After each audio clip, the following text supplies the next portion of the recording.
Bismillahirrahmanirrahim. Assalamualaikum. Welcome to Learners Academy. I am Sophia Kiran and I am your instructor for the course Theory and Practice of Counseling.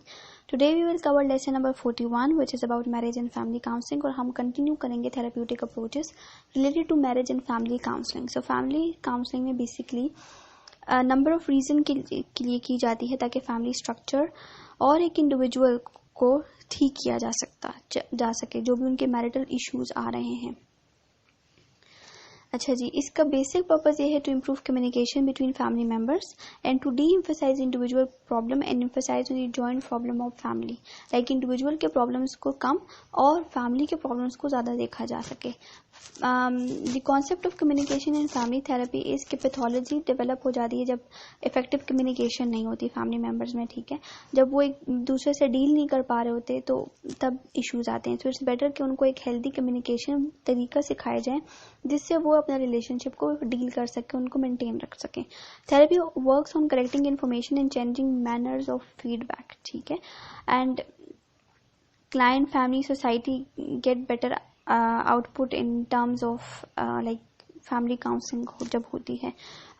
इसके uses यह है to increase marital intimacy, to treat adolescents drug users वगैरह को या एनोरेक्सिक्स को treat किया जा सकता है. इसके अलावा अगर किसी को ब्रीवमेंट इश्यूज हैं या फैमिली मेंबर्स में बहुत ज़्यादा डिस्ट्रप्टिव फैमिली है, डिसफंक्शनल फैमिली है, तो उसको ठीक किया जा सके. इंडिविजुअल पर्सनल प्रॉब्लम को भी डील किया जा सकता है इन फैमिली अप्रोचेज. और फोकस जो ज़्यादातर जो है वो क्योंकि फैमिली पर होता है इसलिए इंडिविजुअल की प्रॉब्लम्स को सेकेंडरी कंसिडर किया जाता है, बट उसको भी डील किया जाता है. Begin with in adolescence as family as a principal patient. So circular causality versus linear thinking ये कॉन्सेप्ट है जिससे बेसिकली आप लाइक ए अगर बी से बात कर रहे हैं तो बी फिर ए को वापस जवाब देगा. तो ये बेसिकली कॉन्सेप्ट है कि एक सर्कुलर में बात हो रही होती है और फैमिली अप्रोचेस जो है वो स्ट्रक्चर कैजुअलिटी पर ही फोकस करते हैं rather than on a linear. ठीक है, so concept related to circular causality is non cumulative कि फैमिली जो है is greater than the sum of its parts. Equifinality कि फैमिली का कोई भी एक्सपीरियंस है डिजास्टर होगा तो दे बिकम स्ट्रोंगर और वीकर एज अ रिजल्ट, और इसके लिए सबको ही काम करना होता है.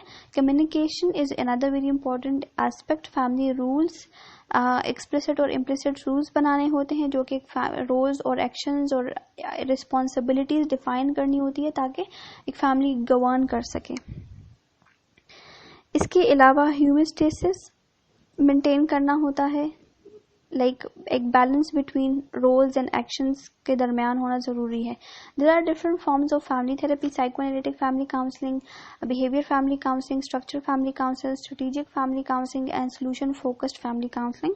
Psycho and dynamic family counselling basically broken families को इंटैक्ट करने के लिए यूज होती है और उनके पर्सनैलिटीज में अगर कोई चेंज आ रहा है तो उसको डील किया जा सकता है. Object relation are internalized residue of early child interaction. So इसलिए अर्ली चाइल्ड इंटरेक्शन या जो पर्सनैलिटी डेवलपमेंट है उस पर ज़्यादा फोकस होता है. Eliminate distorted perception, reconstruction of relationship, इन सब पे बहुत काम होता है. Then structure family counselling is another very important area या फैमिली काउंसलिंग एक बहुत इंपॉर्टेंट थेरेपी है जिसमें लाइक हर फैमिली का जो स्ट्रक्चर है आप उसके ऊपर बात करते हैं. डिस्फंक्शनल पैटर्न्स पर काम करते हैं. जो टेक्निक्स यूज होती है वो ये है कि work with in the family interaction और रीफ्रेमिंग की टेक्निक्स यूज होती है. स्ट्रेटेजिक फैमिली काउंसलिंग जो है वो एक is another very important counselling therapy जिसमें डिसफंक्शनल इंटरेक्शंस पर ज़्यादा बात होती है rather than the problematic behaviours. और इसकी एक टेक्निक ये है to prescribe the symptoms, homework assignments और ओवरऑल ट्रीटमेंट जो है वो शॉर्ट और प्रैग्मेटिक होती है. सोल्यूशन फोकस्ड फैमिली काउंसलिंग ये बेसिकली यूटिलाइजेशन प्रिंसिपल है दैट आप उस मसले का सोल्यूशन निकालने की कोशिश करते हो. ठीक है, there are variety of family counselling: conjoint family counselling, concurrent family counseling and collaborative family counseling. Next one is career counselling. Career counselling की जो हिस्टोरिकल पर्सपेक्टिव है, it started from the systematic vocational guidance by the Frank Parson, जो कि हमने history वाले section में भी cover किया था कि लोगों को अपने जॉब को चूज करने में प्रॉब्लम होती थी. सो बेसिकली उन्होंने 3 एलिमेंट्स को किया था, individual, demand of the job and congruence between the both, कि उसमें क्या कॉन्ग्रुएंस है. ये सब चीजें बहुत इंपॉर्टेंट है व्हाइल चूजिंग अ करियर. ठीक है. So vocational guidance is now refer to as a career counselling, क्योंकि पहले वो वोकेशनल गाइडेंस थी, लेकिन अब उसका फिर वो काउंसलिंग की फील्ड में इतनी ज्यादा डाइवर्सिटी आ गई, तो अब बेसिकली वोकेशनल गाइडेंस को करियर काउंसलिंग के नाम से ही जाना जाता है. करियर गाइडेंस की या करियर काउंसलिंग की बहुत ज़्यादा इंपॉर्टेंस है, बिकॉज यह आपको एक तरह से इंटरनल क्या काम आपने चूज करना है, किस तरह करना है, it actually guides you a lot, और जो कन्फ्यूजन होती हैं उसको क्लियर कर देती हैं. करियर काउंसलिंग बहुत थेराप्यूटिक होती है और इसके बहुत ज़्यादा पॉजिटिव आउटकम्स देखे गए between a career and personal adjustment. एक पर्सनल सेटिस्फैक्शन या पर्सनल एडजस्टमेंट एक इंडिविजुअल की टुवर्ड्स हिज और हर करियर भी होना ही बहुत इंपॉर्टेंट है. So career counselling is more difficult than psychotherapy, because यहाँ पर आपने एक इंडिविजुअल के वर्क वेरिएबल्स को समझना होता है और एक इंडिविजुअल की पर्सनैलिटी को भी समझना होता है कि आइदर वो एक पर्टिकुलर काम के लिए सूटेबल है कि नहीं, और फिर वो किस तरीके से रिलेट कर सकते हैं. करियर काउंसलिंग में बेसिकली 5 मेजर टाइप्स हैं.